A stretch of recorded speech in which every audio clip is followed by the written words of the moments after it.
Guys, അപ്പോൾ നമ്മൾ ഇന്ന് ഉത്സവത്തിന് പോകാമെന്ന് വിചാരിച്ചിട്ടോ. അപ്പോൾ തിരുത്താല 10 ദിവസത്തെ ഉത്സവമാണ്. അപ്പം അവിടെ പോയി കുറേ നാളായി നമ്മൾ പോയിട്ട്. അപ്പോൾ പോയി തൊഴുതിട്ട് ബാക്കി വിശേഷങ്ങൾ കാണാം.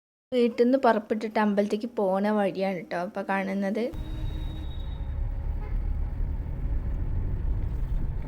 ഇങ്ങനെ ഞങ്ങളവിടെ എൻട്രൻസിൻ്റെ അവിടെ എത്തി, അമ്പലത്തിൻ്റെ മുന്നിലെത്തി. നല്ല രീതിയിൽ അലങ്കരിച്ചിട്ട് നല്ല രസത്തിൽ ശിവനും പാർവതിയും ഒക്കെ ഒരുക്കിയിട്ടുണ്ട്.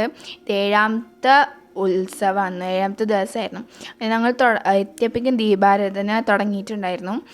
അങ്ങനെ ഞങ്ങൾ അവിടെ നിന്ന് ദീപാരാധനയൊക്കെ തൊഴുതിട്ട് ചുറ്റും പ്രദക്ഷിണം വെക്കാൻ വേണ്ടിയിട്ട് പോയി. അവിടെ വിഷ്ണുവിൻ്റെയും അയ്യപ്പൻ്റെയും ഒക്കെ പ്രതിഷ്ഠ ഉണ്ടായിരുന്നു.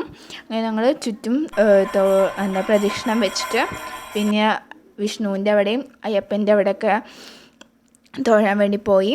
അതേപോലെ അവിടെ സർപ്പബലി തുടങ്ങാൻ വേണ്ടി നിൽക്കിയിരുന്നു. ഞങ്ങൾ എത്തിയപ്പോഴേക്കും സർപ്പബലി തുടങ്ങിയിട്ടുണ്ടായിരുന്നു. അപ്പോൾ അതും കൂടിയും തൊഴാൻ പറ്റി. എന്നിട്ട് ഞങ്ങൾ ഈ പ്രദക്ഷിണം വെച്ച് പിന്നെയും മുന്നിലെത്തിയപ്പോൾ പിന്നെ ഞങ്ങൾ സൈഡിലായിട്ട് ഇങ്ങനെ ശിവലിംഗം വെച്ചിട്ടുണ്ടായിരുന്നു. പലതരം കുറേ ശിവലിംഗം കാണുന്ന പോലെ ഒരു മൾട്ടിപ്പിൾ റിഫ്ലക്ഷൻ കൊണ്ട്. പിന്നെ ഞങ്ങൾ കുറച്ച് നേരം ഡാൻസൊക്കെ കണ്ടു. നല്ല നല്ല ഡാൻസ് ഉണ്ടായിരുന്നു.